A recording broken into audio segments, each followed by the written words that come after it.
All right. Talking about weight loss versus weight mastery and how to make that happen, right? Which one do you want?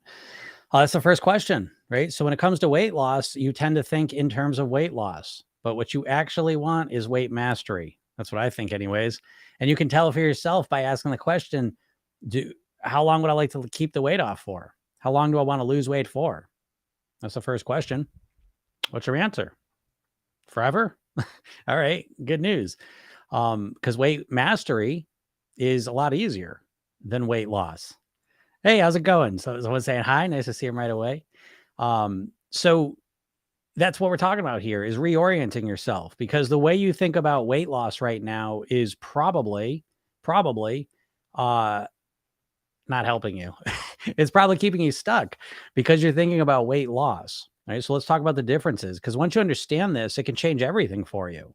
Right. Because there's so much embedded in a negative way into the concept of weight loss as opposed to weight mastery. And so my goal for you after this is someone said like my hypnosis. I appreciate that. My goal for you is to change the way you think about your weight. And I think this is going to be profound for you if you do this, right?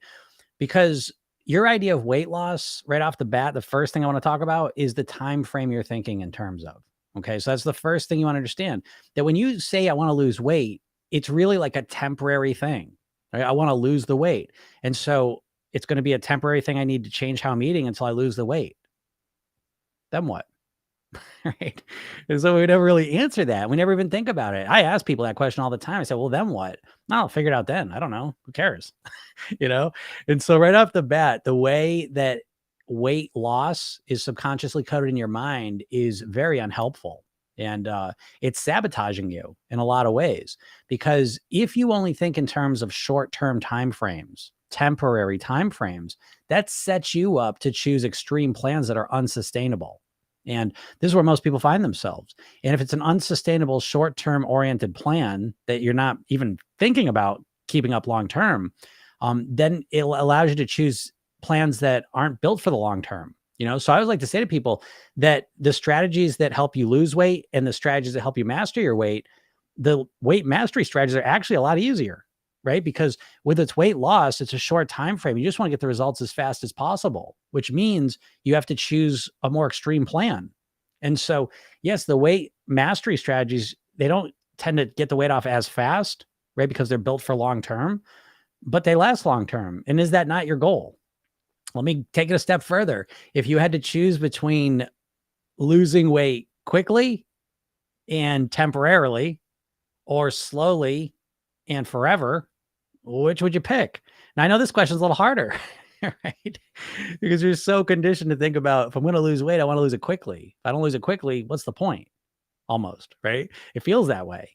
And so we got to recognize this. So I'm not saying you have the answers to this or even have the right answers, but these are questions you have to think about because the way weight loss is coded in your subconscious mind, the way you've been programmed is keeping you stuck. I guarantee it. And really, when I talk about weight loss, really what I'm talking about as well is really a diet mindset. You know, people almost cannot separate the idea of like, well, how would you lose weight other than dieting? And so this dieting thing is like this virus that has infected us all, so that when we think about weight loss, we think dieting, and dieting is all kinds of problems. Now, it's important to understand the reason we all think of weight loss as dieting is very intentional. Here I go with my conspiracy theories, but pretty much every main diet you know of is owned by some big food conglomeration. Weight Watchers, which is one of the better ones, was owned by Heinz, right? Jenny Craig was owned by Nestle. And so your ability to think about weight loss only in terms of dieting is really more about marketing than it is about anything else. Because it's certainly not about its effectiveness, right? How many diets have you tried? How many have worked, right? So it's important to understand. I mean, statistically, 39% of people can't get past a week on a diet, right? 75% can't get past a month, and 95% ultimately fail. So why is it that when we think about weight loss, we think about dieting, right? Because it's not effective. And yet that's the only way most people can even think about weight loss. I don't know why. So my goal here today is to give you an alternative, different way to think about it, right? Start thinking about weight mastery. How can I master my weight once and for all so that I can get to my goal weight and live the rest of my life there on near autopilot? That's the real secret.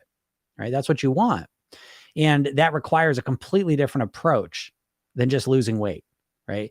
Because if you just want to lose weight, you don't have to change much of who you are. You just need to restrict your eating for a while.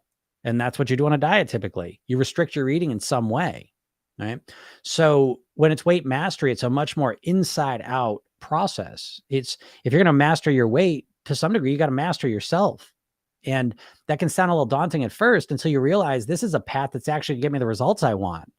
So the weight loss is really like this shortcut. It's like the get rich quick scheme, but it's for weight and it's about as effective, And so sometimes people spend their entire lives chasing weight loss schemes, quick fixes that never end up working, instead of just dedicating themselves to the work of mastering their weight once and for all. You see? So this is the decision you have to make, and it comes down to time. Now, listen, there is some real factors that go into your desire to want to lose weight quickly. Okay. And so what that is, one of the big ones, it's you have a cognitive bias. It's built into your brain that you discount the future.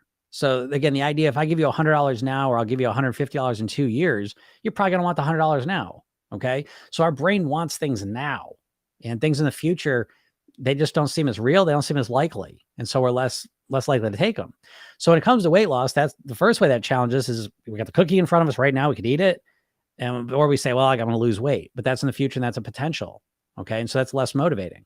But when it comes to weight loss and every diet building around how fast you can lose the weight, because is that not the main promise of every diet, right? How quickly they lost 2 pounds a week, 10 pounds this month, right? It's all about this rapid weight loss. Okay. And the reason is because if we make fast weight loss, that future discounting isn't as strong, right? So if I say you're going to lose 10 pounds this month, that's a little more motivating. And so it's a little bit easier. And so you want to buy that diet. Okay. And I get that. I understand that. Now, the way you deal with that, right, is that future discounting thing, by the way, is that you have to make your weight loss about more than just losing weight. And again, this brings us back over to weight mastery. But the truth is that, with when it comes to making better food choices, you have the food right there in front of you, the pleasure of it, right? That's there. That's going to be good. And it's going to feel good and taste good. So what can you do? What can you focus on in that moment when you have a cookie right in front of you, ice cream right in front of you? What can you do to get yourself to make the right food choice in that situation? Because in that moment, when the food's right in front of you, to say, well, I gotta have the food or my weight. That's not a good way to use your brain. Okay. Because your brain says, well, let's have the cookie now and then we'll start our diet tomorrow. And then we got both. And this is the problem you find yourself in, right? Every time you're tempted, it's hard for you to actually stick with what you want to do. Okay. And this is because it's important to understand how your brain's operating and working. And so your brain's discounting that future. You want to lose weight more than anything in the world, but the idea of that future potential weight loss is not motivation enough typically to override the desire for the food right in front of you. So what do? How do you get yourself to say no to that? Okay. And this is how you do it. You focus on the consequence of eating that food that's just right around the corner. Okay. So again, the potential weight loss is too far in the future. Someone says, what's the definition of future discounting? Future discounting is when things in the future are not as valuable to us as things that are in the present. Okay. So again, if I say I'll give you $100 now or $150 in 2 years, $200 in 2 years, right? Most people are going to take the $100 now because it means more to us. And again, this is an evolutionary thing, something that we have right now in our hands. Was it a bird in the hand's worth two in the bush type of thing? That's wired into our brains. And so we want to recognize that and we want to utilize it because it does come. That is a central factor of your weight loss process, because it does come down to, let's be honest. Imagine this for a second. So let's imagine a world where there's no future discounting by imagining a world where if you ate well today, like if you ate as clean as you possibly can imagine, that you would wake up tomorrow 20 pounds lighter. Right. That's a world where future discounting didn't exist. Right. And so wouldn't it be easier to eat well today? Yeah, of course. Right. And so if there was no future discounting, you would feel that way, even if the time frame was longer. Does that make sense? And so again, understanding cognitive biases, I'm telling you, if you don't know about your cognitive biases, you really ought to go look them up, go Google them. And even learning the first 10, 15 cognitive biases that they'll list, you'll start to understand your brain, because the way that your brain operates is a lot different than you intuitively think it does, right? That's the idea of these cognitive biases. Oh, that's a good question, Nathaniel. I'm going to get that 1 second. So understanding what you're working with in terms of your brain is crucial to get the results you want. And I mean, that's really me as a hypnotist when it comes to weight loss. That's the primary thing I talk about, in the never mind, we're getting to cognitive biases, but never mind that. Let me ask you this question, which I ask a lot, but bear with me here. If you want to lose weight so bad, and I know you do, I know you want to lose weight. You've wanted to lose weight for a long time. It's one of the main things you think about. It's one of your main goals. So how come you want to lose weight so bad, but when you go to try and lose weight and eat better, what part of you is compelling you to eat the wrong foods? How is this happening? I mean, you're a logical, rational, conscious human being, right? So how are you unable to eat and act in a way that gets you to your goal weight? You know why you want to do it. You know what you should do. And yet there's some party that almost feels like it's sabotaging you. How do you describe that? How do you explain it? And on top of that, how long have you been trying to lose weight for? 10, 20, 30, 40 years? So how do you answer this? How do you explain that you want to lose weight so badly and yet you keep sabotaging yourself? Because you have cravings? Because you're a food addict? What? And this is where I get to. So as a hypnotist, I always think I got the answers to everything, but I think I got a much more compelling answer to this question. I don't know if I should say it. How can you not know that, right? I mean, this has to dawn on you that if you've been trying to lose weight for so long, why can't you do it? What is your explanation? And let's get the spoiler alert. You don't have one. You don't have an explanation. I don't know. That's your answer. Let's be honest. You don't know why. Okay. So as a hypnotist, I'll give you my explanation, take it or leave it, but tell me this doesn't explain a whole lot of stuff. Okay. That as a hypnotist, never mind the hypnosis part of me swinging a watch, dangling, making you cluck like a chicken. Okay. Let's think about hypnosis in terms of it's a philosophy first. It's an explanation of how your mind works first. Okay. And it's simple. This ain't rocket science. You have a conscious mind, which is your logical, rational mind, right? And anatomically, it's your prefrontal neocortex. Okay. It's a thin layer that rests over the rest of your brain. It's about 10% of your brain. And it's responsible for most of your logical thinking, your memory, your thinking, your willpower is in this part of your brain, right? It's what makes you a conscious human being. Okay. The other part of your mind is your subconscious mind. And this is the part of your mind that is 90% of your brain. And this is the part of your mind that controls all of your habitual thoughts, feelings, and behaviors. Okay. Now, this part of your mind is not logical and rational like the conscious mind. It's very associative. It's Pavlovian. It links things together. It does what it's learned to do and then just keeps doing them. Okay. And so when you want to lose weight, I suggest that the reason why you've struggled to lose weight is because you consciously want to lose weight. You know why you should lose weight. You know what you should do. You know all the reasons you should do it. You try and get yourself to do it. That's your conscious mind. And then you have the subconscious part of your mind that does not understand any of that stuff. And so you start the day and you say, you know what? Today I want to lose weight. It's Monday. That's it. Time to do it. Conscious mind. And then all of a sudden you control your eating for the whole day. And then it gets to be night. And all of a sudden it's 8:00. And your subconscious mind says, all right, time to sit on the sofa and eat some ice cream, watch our favorite show. Yeah. So what wins, right? What wins? Usually it's the subconscious mind, right? It's this automated program. It's not on board with your weight loss, desires, is it? Right. And you could even get to the point where it's like you could restrict. So your subconscious mind, some things to understand here. Your subconscious mind is very energy efficient. And so it just runs programs automatically, right? Your conscious mind uses lots and lots of energy. And you're not designed to be this conscious creature making decisions each moment of the day. Your brain is designed so you're mostly on autopilot and your conscious mind is along for the ride. And so all of a sudden you went on a diet, you're trying to flip it around. And you say, okay, you know what? Now I'm going to be conscious of every single food decision I make.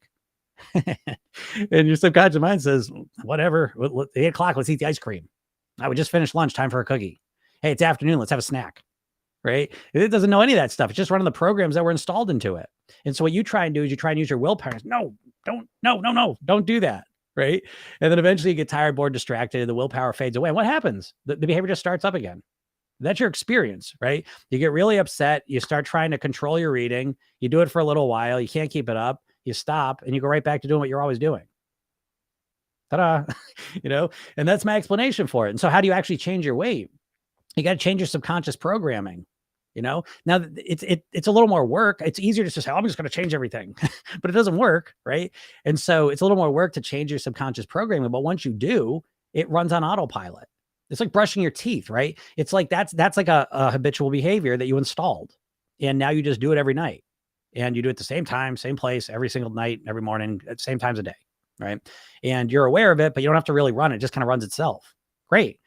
That works both ways, good and bad, because listen, your subconscious mind doesn't want you to be fat, although it kind of does, to be honest. That's a whole nother story. But your subconscious mind is just doing what it's been trained to do. And there's reasons why you're doing it. So behind every behavior, there's a positive intention. So I referenced that 8 o'clock, sit on the sofa, eating ice cream, watching TV. So why am I doing that? I don't want to be overweight. Well, your subconscious mind doesn't think about that. It says, I want to do that because it's relaxing. It's calming. We worked hard all day. We deserve a reward. And it just links those together. And so that's how we should do it. Okay. So it is understanding your subconscious mind, in my opinion, that is what's going to actually give you the only chance of changing your weight. And I don't know. Maybe that sounds extreme. I'm a hypnotist. Maybe that's because that's all I see. But I don't know how else you're going to change it, because you've tried every diet, right? Regardless of what the specifics of what they're telling you are, you can boil down a diet into one thing. And I want you to be able to see this, because this goes along with weight mastery versus weight loss. Every diet, regardless of what the philosophy is, whether they're telling you don't eat carbs, just eat carbs, don't eat fat, only eat fat, eat grapefruits, whatever the words they're saying in the philosophy is, basically what they're doing is they're saying, here's the plan. And they give it to you and they say, see you later, follow that plan. And then you have to force yourself to follow that new plan. And the biggest problem you have in terms of your weight is that you don't know how to change your behaviors. Let me put it another way. It's not that you don't know what to do and what not to do. It's that you can't get yourself to act that way consistently. Is that not the problem? Right? And so this idea that there's going to be some diet that comes out is crazy, because I could give you the perfect diet. Every diet technically will work if you followed it perfectly. The problem is not the diet, if it works or not. The problem is you can't follow it. Now there is a problem with the diets too, is that they're one-dimensional. Most diets are really just a tactic, one tactic. Don't eat carbs. You think that's a problem? I go back to this idea. And again, this comes back to the weight loss versus weight mastery, is that diets they're kind of like the equivalent, like just say no to drugs in the 80s, right? Just this idea, just say no to it. Cause that's what a diet is, right? There's no inner work happening with a diet. It's you just saying, oh, here's the plan. Just follow the plan now. Well, there's things going on inside of us that's causing the problem in the first place. With alcoholics, they'll call it like a dry drunk, someone who just stops drinking, but never dealt with the issues that caused the alcoholism in the first place, right? This is what Nancy Reagan was saying in the 80s. Hey, just say no to drugs. Well, hey, guess what? People that are drug addicts, the problem isn't they don't know that they shouldn't say no to drugs. The problem is they can't get themselves to say no to drugs. And that's where you are with the food. It's not that you don't know you shouldn't eat these foods that you're eating. The problem is you can't get yourself not to eat them for a long enough time to get the results you want. And that is because at the end of the day, you honestly, if you're honest with yourself, please be honest with yourself. You really have no idea how to change your behavior. You've got one tool and one tool only. It's willpower. And your brain is not designed to change. You're not designed to behave through willpower, right? Imagine if you had to breathe based on willpower. Imagine if you had to remember to breathe. We'd all be dead. That's not how our brain is designed. Okay. So all of your eating behaviors, you're designed to learn something and then it runs in your subconscious mind. Think of everything you've learned. Tying your shoes, reading and writing, using a computer mouse. And the list goes on. I mean, there's hundreds to thousands of behaviors that you've learned. And now what? You don't have to think about them, do you? You just do them on autopilot. That's your subconscious mind. And it's very energy efficient. You don't have to stress and think about how to tie your shoes. You just do it. You could not ride a bike for 30 years and you get on, you just know how to do it magically. Well, it's not magic. You learned how to do it and your subconscious mind stored that program on how to do it. Well, guess where all your eating programs are? Do you think they're conscious? They're not, so they run in patterns, and you're never even dealing with this level when you're trying to lose weight, which is why you're not getting any results, because you have the same programs. They're never changing. And then if you zoom out a little more, you're running the exact same process too. You get really upset about your weight. You start some plan for a little while. You try and force yourself to act differently. You can't maintain it. And you go back to acting the way you always did. And here you are, 40 years later. Someone says, how many hypnosis sessions do I need to start seeing results in a shift in my mental state? Okay. I'm not a huge fan of hypnosis sessions for weight. If you're talking about weight loss, I just don't see it. I don't see listening to weight loss hypnosis sessions being effective for long. You know, how many would it take? A couple listens if it's a great session, and then it won't work much, most likely. You know, so what I do, and this is through experience, and I've been a professional hypnotist for over 20 years. Okay. And so I started off with an office, hypnotize people, go. And I start off with one session. I'll hypnotize you, and then you get out of here. And it just didn't, it worked, occasionally would work really well. The first person I ever hypnotized lost like 40 pounds, and it was great for my business, but you very quickly realize it's not repeatable. It wasn't a great strategy, you know? So why is that? I have found, I'll jump to the punchline here where I'm at many years later. I think just like the saying, you know, give a person a fish, feed him for a day, teach a person to fish, feed him for a lifetime. I think you need to learn how to hypnotize yourself, because you don't live in a vacuum. You live in a world where you're constantly being hypnotized. Everything's hypnosis. So what is hypnosis? Hypnosis is just influencing your subconscious mind. That's the simple explanation. So the process of getting hypnotized is we're bypassing your critical faculty, which is really just we're bypassing your conscious logical mind and looking to influence your subconscious mind. And your subconscious mind thinks differently, right? If your subconscious mind was logical, you could just read a book about nutrition and you would not only know what to do, you would feel like you wanted to do it. Let me imagine it this way. If you were a purely logical being, what it would be like is if you were like a robot. And in the beginning of the day, if you wrote down, this is what I want to eat today, and then you just did it. That's what it would be like to be a purely logical creature. And you're not that. None of us are. Okay. And so, but if you were that way, right? If you were a robot and you could just type in what you're going to eat for the day in the morning and then you just ate it, would you have a weight loss problem? No. Because the problem isn't that you don't know what to do. You wouldn't need to learn anything else about nutrition. You know enough. Don't eat the donut after, breakfast. Don't eat the cookies after lunch. Don't eat the ice cream tonight. You already know that. And so if you could just type that in and you just didn't eat them, hey, guess what? You don't have a weight loss problem anymore, But the problem is you know what to do and you don't know how to change your behavior. That's the problem. And so this is why you need to learn how to, when I say hypnotize yourself, you need to learn hypnosis is like the most tainted word now, right? Because it's the goofy stage stuff. Why does it have to be, stage hypnosis? Because it makes it goofy. And people collecting like chickens and it's stupid. And stage hypnosis, by the way, is mostly stage. You know what I mean? Like, because I've attempted some of those things in an office, just one-on-one, and no one does those things. You need like that social pressure. There's a lot more stagecraft going on than hypnosis. All right. So hypnosis is not some crazy thing. Can you be hypnotized? Yes. Everyone's constantly hypnotized. Every time you watch a TV show or a movie, you're in a state of hypnosis, right? You're not actively judging every single thing that goes on in the movie. Oh, that's ridiculous. They would never do that. No, that would never happen. I mean, some people do that, right? We know that, but most of the time you suspend disbelief, or you suspend belief, right? And you, does it suspend? I'm confused on those. But anyways, you don't question every little thing. You just accept, okay, we're going to have fun, right? It's imagination time. Let's just imagine I'm in the show, because that's what you're doing, right? You're watching a movie, you're watching a show, you're watching a sports, and you have mirror neurons that are pretending they're in that situation. So you're vicariously getting that experience and you're getting the emotions from it. You watch a horror movie, you're nervous. You watch a comedy, you're laughing. You watch a sports thing, you're on the edge, adrenaline rushing, right? So whatever you end up watching is having a literal physiological reaction on you. How's that? Right? If you were a logical being, none of that would happen. You would sit there and you'd be like, I'm sitting here on a sofa in a room and I'm watching light on a screen and hearing sound on a thing. It has no effect on me.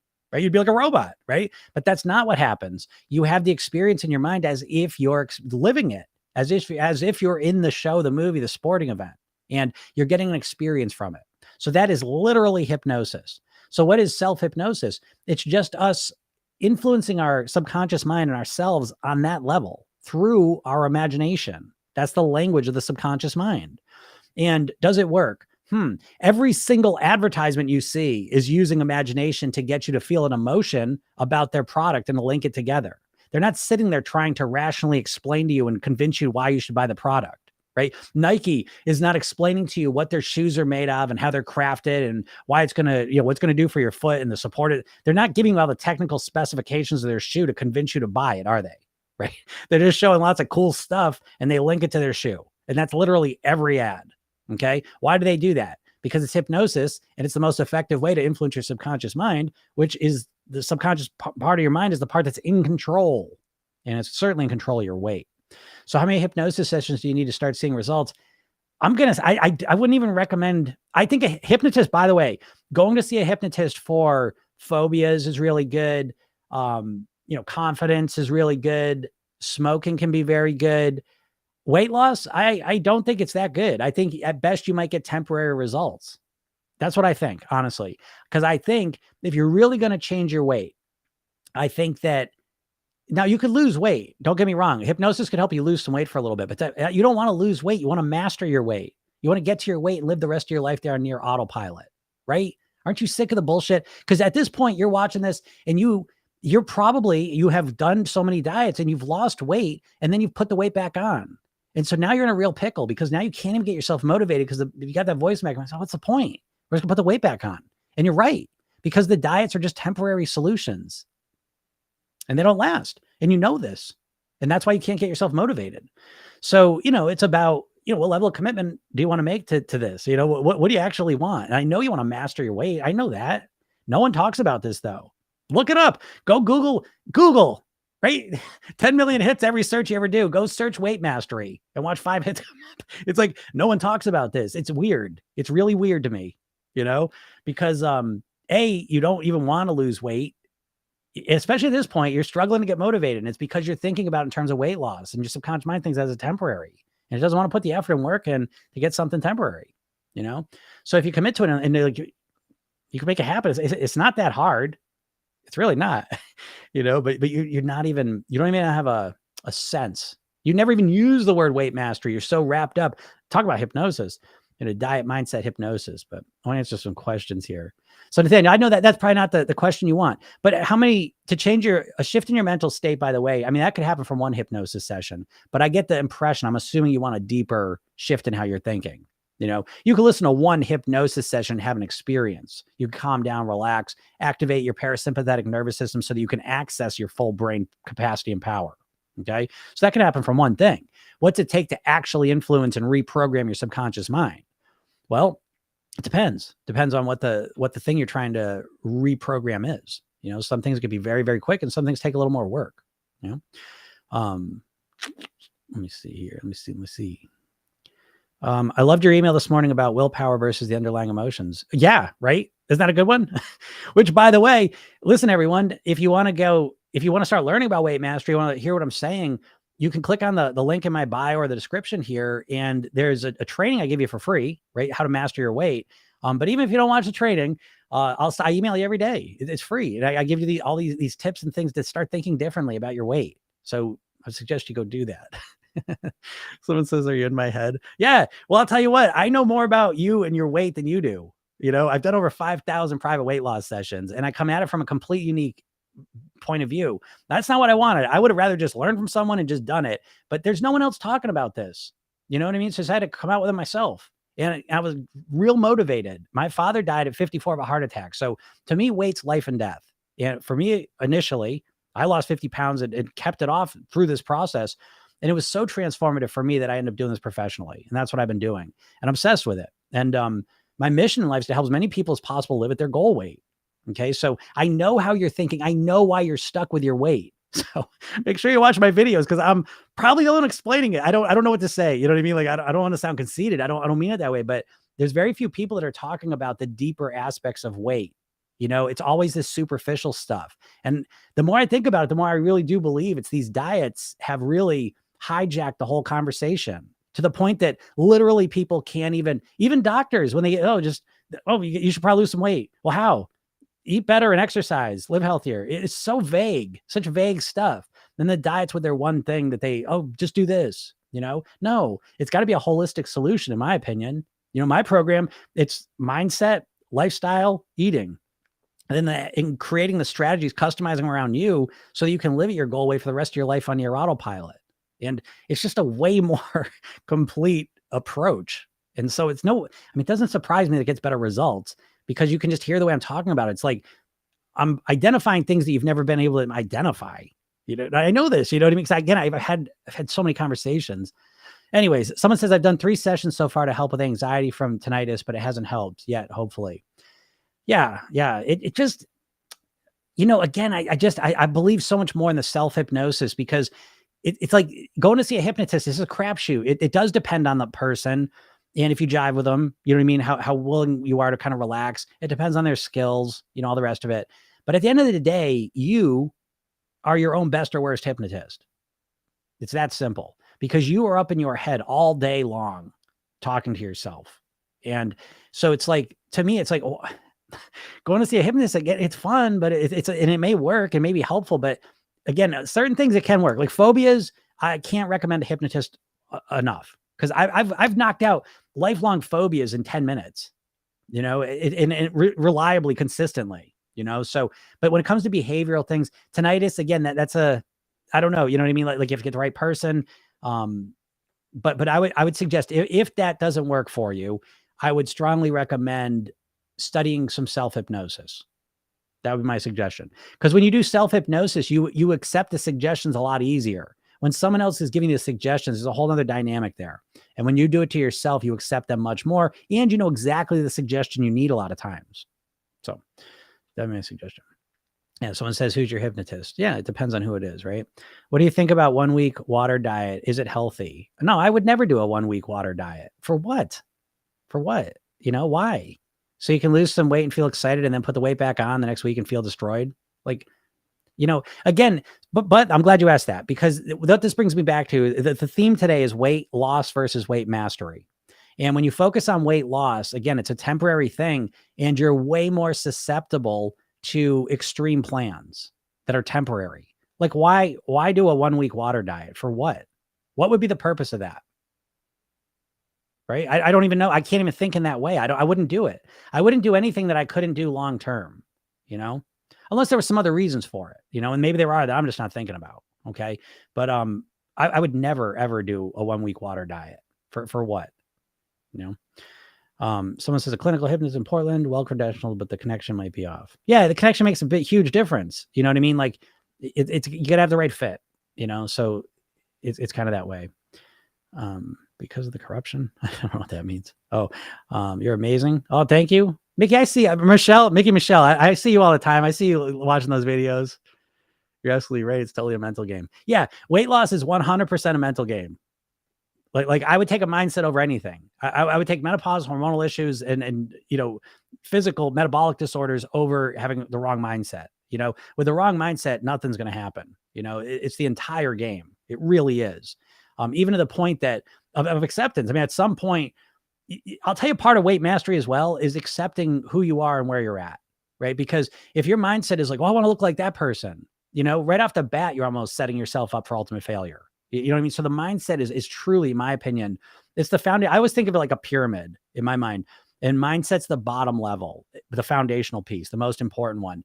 Then there's lifestyle, and then there's eating strategies, you know? And so I would never even change my eating strategy until the other two pieces in place, you know, because otherwise they're just on shaky ground and they're not going to last, you know? So good. Please make more of your hypnosis videos. Oh, cool. Yeah. I'm glad you like those. I love doing those for you guys. Can I be hypnotized to stop a certain fear of someone? Perhaps, you know, unless there's a good reason to have a fear of that person, right? Because it's your subconscious mind is usually doing things for a reason. So I don't know why you have that fear. Maybe it's appropriate. Maybe it's not. If it's not appropriate, then hypnosis could definitely help you. But let me share a little bit. One reason why hypnosis can be so helpful. Okay. And especially like this, almost anything, but certainly like with weight, this is very accurate, is that when you think about areas of your life that are challenging to you, right? So let's just say weight, for example. You've had so much emotion tied up with weight. Money's like this too, okay? Where you've had so much negative emotion tied up with weight and with money that what happens now is when you start to think about your weight is you start to elicit a stressful state. Specifically, you start activating your sympathetic nervous system, your fight or flight or freeze response. And what that does when you activate your sympathetic nervous system, your fight, flight, or freeze, is you literally pull the energy away from your brain and it goes out to your muscles so you can fight or freeze. Okay. But what happens is when your sympathetic nervous system is activated is you're not thinking as creatively, as clearly as you normally do and as you can. And so what ends up happening is every time you think about your weight loss, you're doing it from a restricted mental state. And so one thing that's so helpful about hypnosis, I recognize right off the bat when I started hypnotizing people, I noticed this right away, is that people would come in and listen, the hypnotist is it's the service of last resort. You know what I mean? No one starts with a hypnotist to make whatever change it is they want to make. The last resort is usually the hypnotist. And so they'll talk about their weight, and they go into this state, you see them getting anxious and intense and all the rest of it. And so what ends up happening is the first time they get hypnotized, it's usually one of the first times in their entire lives where they have been relaxed and thought about that thing. And what happens in that state, right? So when you're relaxed and hypnotized, is you've activated your parasympathetic nervous system, your rest and digest system. So you're calm and you're relaxed. Now, physically, it feels better, but the key part is this, that the blood starts going up to your brain. You can start thinking more creatively, more clearly. You get a perspective on whatever you're thinking about. And that's new for a lot of people. And so same brain of yours, but you're activating it differently. And so you look at this same challenging situation and you have new insights, new solutions, new awareness of challenges and problems that you have, and new answers and solutions to them. So you got to recognize this. When you think about your weight or anything that you struggle with in life, you want to recognize that there's probably a good chance that you are in a sympathetic activated state. Okay. So, anyways, being able to relax is a key part of that. Someone says, please make more hypnosis videos. Something about fear would help. Okay. I can do that. Yeah. I'd love to do that, because that's that thing, right? So in the modern world, that's the funny thing. I mean, it's not funny, but it's like we are more safe, like technically, right? Like physically, like we're more safe than we've ever been in all of history, right? We got shelter, we got food, we had our basic needs are met in a lot of situations. And yet we have overactivated sympathetic nervous systems, right? Because we have TV, we have news, we have all this modern stuff that can stress us out, you know? And so a lot of people live in a constant state of fear, but it may not even be fear sometimes. It may be our brains are very bad at having a specific label awareness of arousal states. And so fear can feel like anxiety. You know what I mean? Our brain can mix up, tension and anxiety, fear. All these things get kind of mixed up. So when you relax and you can kind of calm your body down, activate your parasympathetic nervous system, and you start thinking more clearly, what happens is it can bring a lot of clarity to the situation. So, a hypnosis video for that could be great. This is the stuff right here. Thank you. Does it work for weight loss? Just got on. Oh yeah, absolutely. I truly believe this. I don't think you could intentionally change your weight without hypnosis. I really don't. Now you say, well, of course, people have lost weight without hypnosis. Yeah, kind of.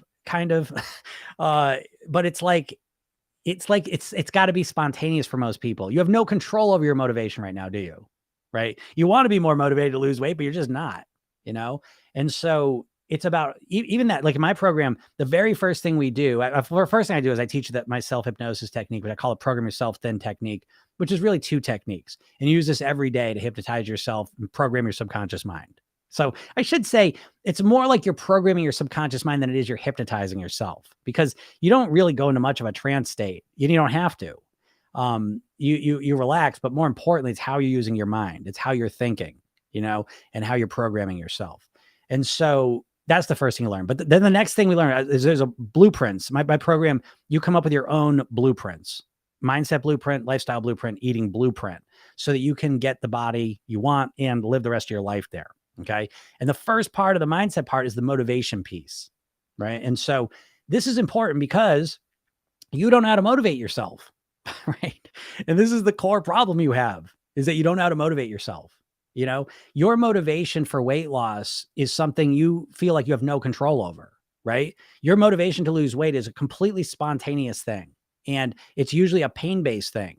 You step on the scale, you see the picture of yourself, the clothes don't fit. You see a reflection, you go to the doctors, and you get really upset. Someone says something, you get really upset. And from that place, sympathetic activated nervous system, limited brain thinking, you say, I don't give a shit what I got to do. I just got to lose the weight. And you say, I'll do anything. Water for a week. Fine. 500 calories a day. Fine. I don't care. I'm going to do it. No, you're not.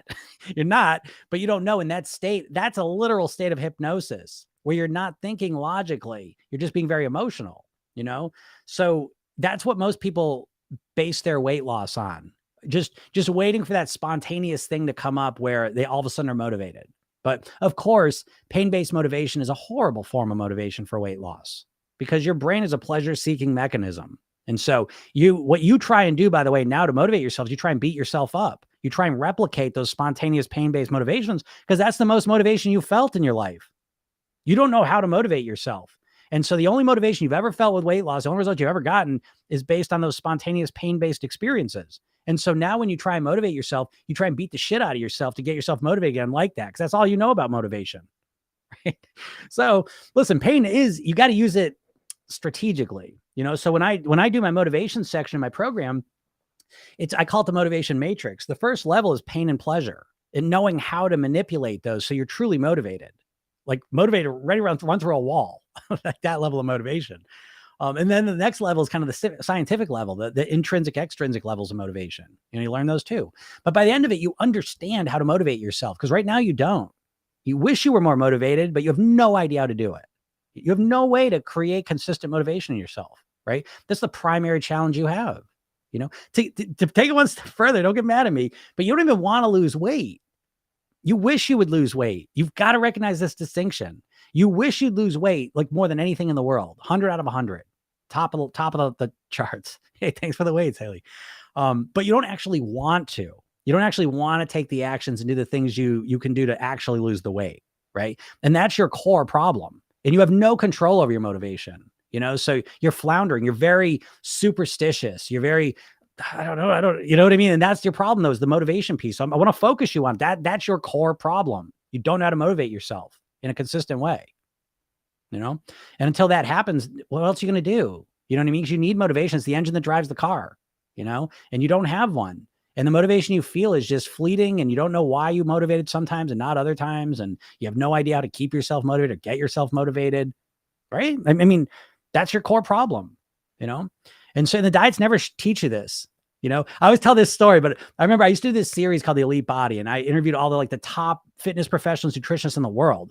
And so I remember I was talking to Craig Ballantyne. He was the creator of Turbulence Training. And I said, what do you do when you have a client who's not motivated? And he's like, what do you mean? I was like, what do I mean? I'm like, when you have a client come in, they're not motivated. He's like, what are you talking about? I was like, what are you talking? How come you don't know what I'm saying? And he's like, when they come to me, they are motivated. I was like, well, God, what am I doing?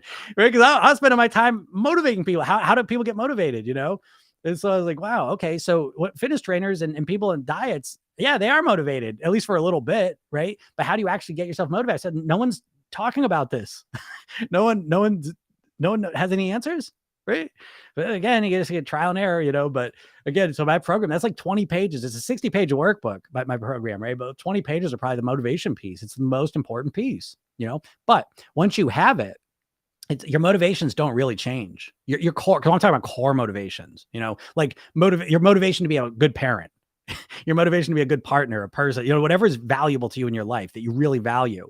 Those things don't change in life. So once you identify your true motivations, you got them for life. Now you know how to motivate yourself, but right now you don't. And it's a process. So I can't just sit here and say, oh, do this to motivate yourself. It's a process you got to bring yourself through. I always say my program's kind of like, it's like a college course condensed into 8 weeks. It's like, it takes some thought. It's inner work. It's an inside out approach. It's weight loss wrapped in personal development. So it does take work on your part, but it's like you end up with a roadmap, a personalized roadmap you follow to get to whatever weight you want to live at, So yeah, I don't know. So my program's definitely like hypnosis. There's a ton of hypnosis. The first thing you learn is that self-hypnosis technique that you use every night. It takes a minute or so. And then there's 8 weeks of hypnosis, like every morning. And people love this. Why wouldn't they? But every morning there's a 5-minute hypnosis session, a different one for 8 weeks straight, right? You get it right to your phone. The program's delivered to your phone. And so every day you're starting off with all this positive stuff in your mind. You're relaxing, you're calming down, you're understanding and learning how to relax. And you're getting these positive suggestions. And then at night, there are these sleep hypnosis sessions, I call them. And these are, you get one each week for the 8 weeks, and each one's a core weight loss mantra, and those are 10 minutes, and you listen to those before you go to sleep and then go off to sleep if you want to do that, or if you just want to listen at night, then there's a count out, with it. But, and so that's kind of bookend. And then there's a hypnosis library with 25 sessions in it. So it's like the program's bookended with the hypnosis, but the core of it's really those blueprints, and figuring out, why do you want to lose weight? What works for you? That's another aspect of the diet mentality, is that this idea that someone's going to give you a plan. They never met you. They don't know you. And you're just going to follow this plan.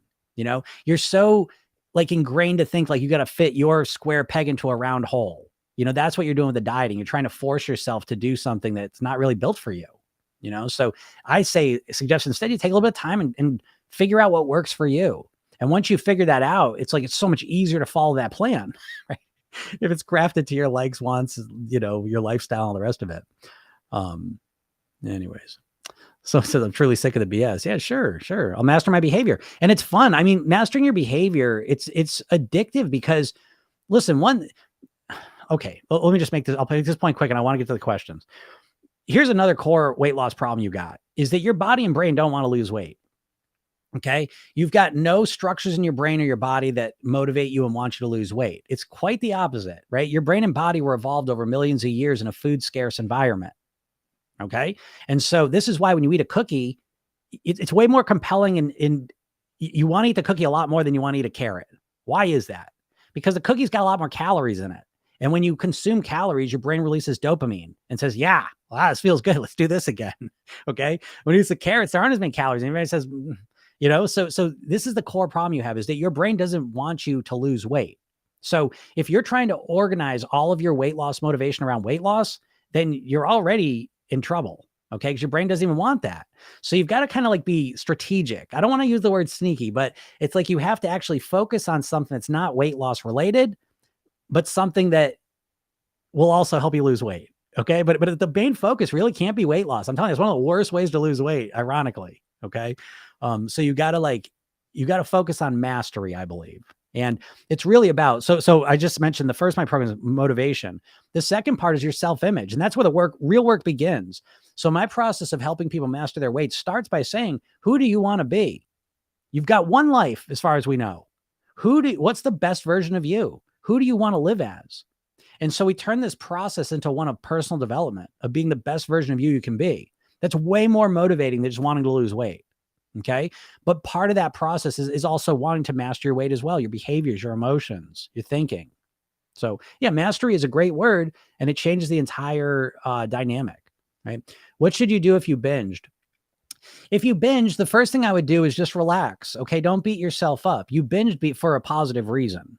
Okay. So I hate the idea that we got to beat ourselves up to change our behavior. It's ineffective and it sucks, So when you binge, I'd like relax and assume I did that for some positive reason, because you're not binging just because you want to feel like crap. That's not why you're doing it in the moment, And so you start looking at it and say, what's going on there? What am I getting out of binging? Why am I doing this? What was my emotional state when I started binging? What was I thinking about? How did I feel? What was the situation? Start to analyze it. What's going on? Instead of judging so I'll give you a shorthand to do it. Imagine your best friend, someone you really cared about and loved, had binged. How would you treat them? How would you talk to them? Would you beat them up? No. What would you do? You kind of be supportive, but maybe what you wouldn't do is start to understand it. What's going on there? Why did you binge? What was happening? What state were you in? What was the situation? What were all the details of it? Start to seek to understand it, and this is one of the key things. So with the program yourself to technique, I teach people, one of the key aspects that it does, and there's a lot of things embedded in this simple technique, but one of the key things is that it gives you a different perspective. One of the biggest challenges you have as a human is that you experience life kind of first person. You're kind of first person going through life, and you're like one perspective on yourself and everything. And so one of the most valuable things you can do is get a different perspective, right? We kind of call it going meta, right? Kind of going above and looking down. What's going on here? So when you binge or whatever bad eating habit you have, instead of beating yourself up, seek to understand it. What's going on here? What's the story? Let me understand it. And then that's what I would suggest. Now, there's a lot more, but I can't go into all of it right now, but that's the first thing I would do to understand the binge is what's happening. Why am I doing it? And you come up with some interesting stuff. Is the water diet for cleaning my body? Okay. Or something. Yeah. Here's the thing with the water diets. I've done them too. So I'm speaking from some experience. I've done like the master cleanse. I used to do longer term fasts. I played with those and I never liked them personally. Now, it doesn't mean no one should like them. Okay. Because my number one rule above everything else is there's no right or wrong. There's only what works for you. So take what I'm saying. You just said, I'm going to do the water thing anyways. Great. Go do it. I'm glad I did the master cleanse stuff. I'm glad I did it because I'm glad I don't like it. I'm glad I did a raw food. I was a raw foodist for a while. I'm glad I did it. And I realized I learned a lot of stuff about what I don't like and how I don't want to orient my life around food. So it was very, very valuable in kind of teaching me what I don't want to do. Now I learned some positive things too, but mostly what I don't want to do and what I don't like about that sort of thing. So what I don't like about fasting is, first of all, it's extremely stressful. So if you went on a water diet for a week, that's going to be a very stressful experience for you, most likely. Now, there's the ideal we have, right? Of like, oh, my body's relaxing and I'm just going to clean myself out and all the rest of it. Maybe, or you might be obsessed with food by the end of it. That's what happened to me when I fast, is I got obsessed with food. And not just for those days when I was fasting. There was a lingering obsessive food factor. Same with the raw food is for me. I was obsessed with food. Okay. And that's not what you want to be. You don't want to be obsessed with food. You want to have a comfortable, easygoing, natural relationship with it, in my opinion, So I think there's other way to clean your body. So what I would suggest, and what I do suggest, is I think if you want to clean your body and you want to do something extreme, get ready for this one. I think it's way more comfortable. Is I would go on a raw food cleanse. I would eat lots of raw, natural, healthy foods, and not too many. I don't want to overwhelm your system if you don't normally eat natural foods, but I would go on a super clean eating week, because then you're going to you get to test things out. You get to clean out your body a bit, and you get to find some foods that you may actually want to continue after that. Right. But it's like you're experimenting with something that could potentially lead to a longer term strategy. The water thing, you're not going to do that. There's no possibility of doing that any long-term way, So I would suggest that's something I've learned, that if I want to do a cleanse, it's more like I'm eliminating all the bullshit and I'm going to keep just the healthy stuff. I find that to be a much more powerful cleanse than trying to do just the water thing. I think that water thing is extremely shocking to your body. I don't know you, so I don't know what your background is, but it's intense. It takes lots of energy, physical, mental, and emotional energy to do that. And I don't know if it's worth it. It depends on what your goal is. But I would say, the water diet for cleaning my body or something, that doesn't sound like a strong enough reason to do it. Okay. So go back to the drawing board and come up with a better reason, that you want to do it, because you're going to need it to get through that, or make it, cleanse your body for sure, but you can do it in a much more comfortable way. Right. Someone says, I'm so interested in weight mastering. Yeah, of course. Right. Who wouldn't be? Right. You've helped me so much. Thank you. You are welcome, Lisa. I'm glad. I need to change my mindset. I'm sure. Yeah, I'm sure too. Everyone does, and it's a never ending process too, by the way, but that's what makes it fun. It's like I play guitar and it's like, there's never a point where I was like, I'll learn the guitar. All right. Got it now. Do you know what I mean? With there's a lot of things like that in life where there's no end point. And that's another thing about the weight loss. There's this arbitrary, imaginary end point. I'm going to lose the weight. I was going to lose the weight. Well, now what? And it's like, it just doesn't set people. If people lost the weight and kept it off, I'd say go ahead and diet, but they don't. Most people don't lose the weight. A. Second, they lose the weight and they can't keep it off. B. And then C, because of those first two, you can't get yourself started on a diet. And so you're trapped. That's where you're trapped right now. So the idea of mastering your weight, I think, is the beauty of that is that it's a completely different paradigm. It's just a new concept, because right now you don't realize it, but you're trapped in that diet mindset. It affects every single way you think about weight loss is infected by the diet mentality. Okay. So shifting it over to weight mastery right off the bat is a fresh paradigm, and so you can see things a little bit newer than you've been able to see for a while. Right. 7-day fast is for autophagy. I don't know if I'm saying that right. Cancer cells, etc. Yeah, I don't know if I buy into that, but I don't know. I don't know enough about that. That's not my specialty. A little bit out of my scope. I don't know if fasting for 7 days would get rid of cancer cells, but maybe it would. Who knows? Yes, autophagy is very helpful, and so doing fasts are effective. Yeah. See, you guys probably know more about that stuff than I do. So when I read that stuff, everything in my world is weight loss, weight mastery. I view everything through that lens pretty much. So when I hear fast, I'm always jump to conclusions that it's for weight loss, and I don't like that. If there's other reasons, I don't know about them. So you'd have to do. I couldn't speak to that stuff. I would love that you do have a video for that. You're awesome. Thank you. You're welcome. Oh, my weights. I love those weights. I wanted to and struggled for a year. I think it's my hormone imbalance and possibly insulin resistant. Yeah, yeah. That's real stuff, right? So I will say this to you just as a shorthand, and I'm not being flippant in this suggestion to you, but I think a lot of time, anytime there's like a hormone imbalance, menopause, metabolic disorders, any sort of physical situation that may be affecting your weight, the thing I always point to is the lifestyle piece. Okay. So a lot of times those situations kind of reveal an unhealthy lifestyle. And until you clean up your lifestyle, you're never going to know what's the lifestyle and what's the physical issue. And when I say lifestyle, specifically what I'm talking about is your sleeping, your hydration, your relaxation, your breathing, your nourishment, your movement, your meditation, and your gratitude. And I think if you add those 8 things into your life, I don't want you to feel overwhelmed by those, listing them off. But this is a core part of my program because I think you're just never going to know. You know what I mean? I think so many people, they just try and start at the top of the eating, just change the eating. But you have to get all of this working with you. And if you're not sleeping, if you're dehydrated, if you're stressed out, if you're never nourishing your body, if you don't move enough, if your mind's bonkers all over the place, then it's really difficult to keep yourself on any new behavior path to help you lose weight, right? Regardless if you got the physical stuff or not. So that would be my suggestion for you is almost like, again, you could think about the weight loss for sure too, but almost put like the lifestyle piece first. So you can start to get a clearer sense of what's the physical, part of the situation and what's the lifestyle piece of it. Someone said, if I've had a total hysterectomy 25 years ago, would hormone imbalance make you not lose? Yeah, same thing. Again, all I can tell you is I've literally made a career out of helping primarily menopausal and postmenopausal women lose weight. So, I can only tell you what I know. You know what I mean? So I've never seen anyone that can't lose weight. I've never seen it, so I don't know. I would, you know more about it than me. You know more about your body than me. Okay.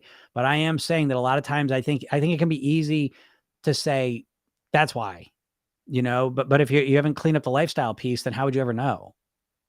Because those lifestyle pieces are literally impacting your physiology just as much as like when we say hormone imbalance, what are we talking about? Well, there's a physical issue going on in me that's preventing me from losing weight. Well, a lot of those physical issues, hormones, insulin resistance, menopausal situations, metabolic disorders, all of those factors that we're saying those words and what they're doing to us physically, but those same things that they're doing to you physically are impacted by all the lifestyle factors I just mentioned as well.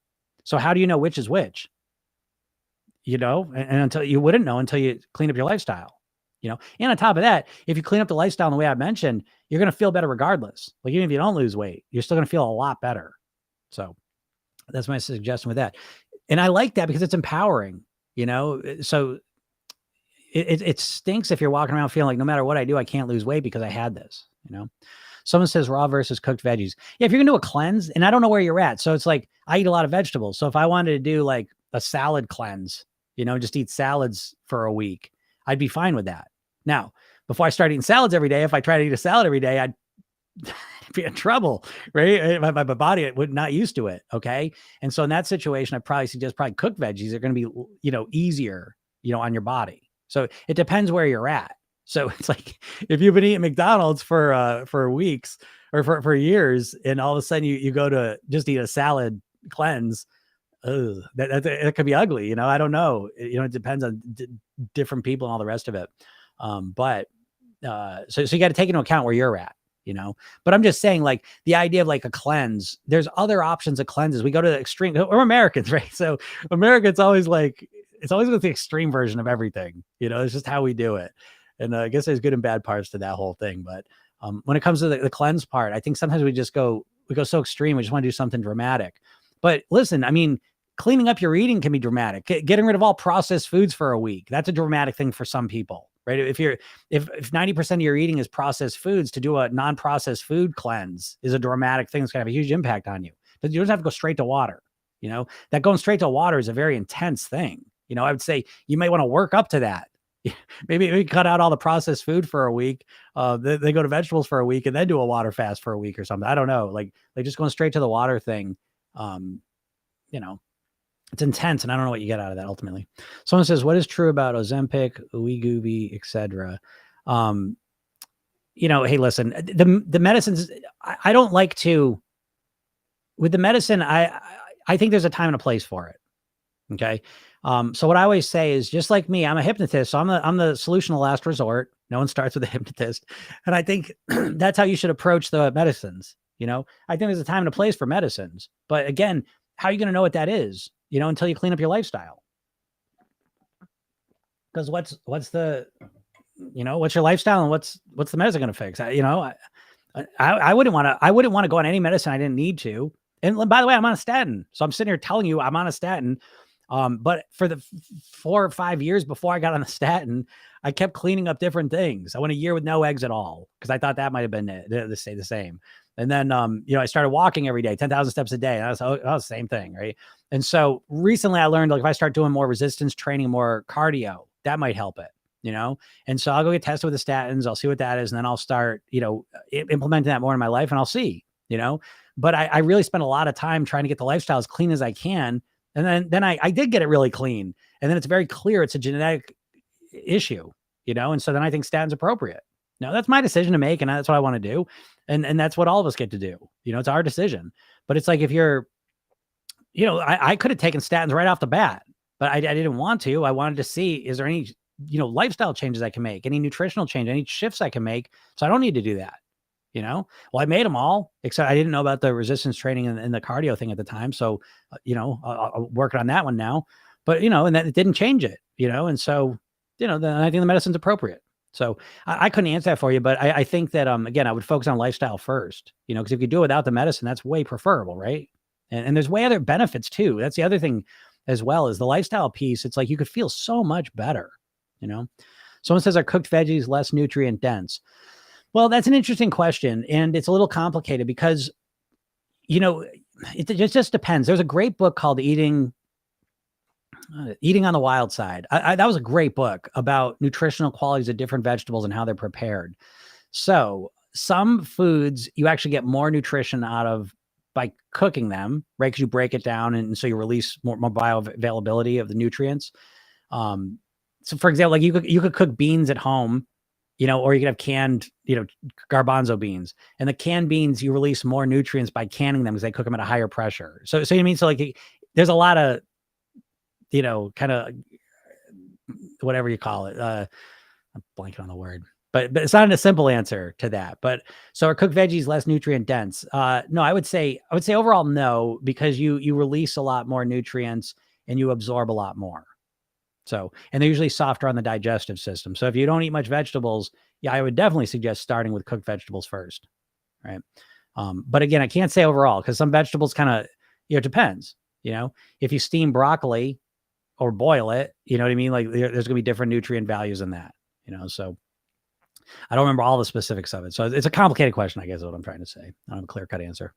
All right, everyone, got to get out of here. I hope you all have a super wonderful day. If you want to take this further and learn more, remember, you can go over to my bio, click on that link, go watch that training I put up there, and it's a 30-minute training, show you the 3 steps to master your weight once and for all. So, all right, everyone, have a super day. We'll talk soon. Bye.